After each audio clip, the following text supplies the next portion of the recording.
गोटे बंद घरू मिलिला 5टी मृतदेह। घर बाहर पटु ताला पड़िथिला। आउ भितरे विक्षिप्त भावे पड़ी रहिथिला बापा माँ एवं 3 झीओंक मृतदेह। एपरि एक हृदय विदारक घटना उत्तर प्रदेश मेरठ रे घटिछि। तेबे मृतक माने मोइन, तांको पत्नी असना एवं 3 झीओ बोली जଣା पड़िछि। मृत झीओ मानक बयस यथाक्रमे 8 वर्ष, 4 वर्ष एवं 1 वर्ष बोली कुहा जाउछि।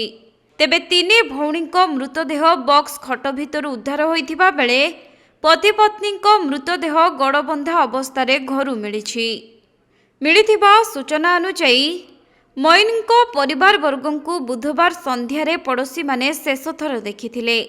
मात्र गुरुवार तांको गेट बाहरे ताला पड़िथिबा बेले काहारी भी देखा मिली नथिला।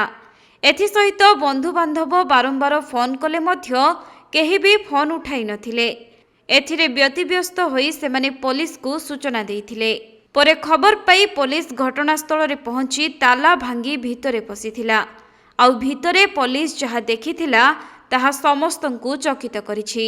कारण घरर चट्टाण रे पति पत्नीक मृतदेह बंधा अवस्था पड़िथिबा बेले खट बक्स भितरु मिलिला 3 छुआंक मृतदेह। सेथि मध्यरु सान झीयर मृतदेह को एक बस्तारे पसाई बक्स भितरे रखा जाइथिला। तेबे मोइन जणे मिस्त्री भावे काम करुथिले एवं से असनांकु तृतीय विवाह करिथिबा बेले असनांकर मध्य एहा द्वितीय विवाह थिला। तेणु उभयंकर काहा सहित पूर्व शत्रुता थिला कि अन्य कोनोसी कारणरू एही हत्याकांड घटिछि से नै पुलिस छानबीन आरंभ करिछि।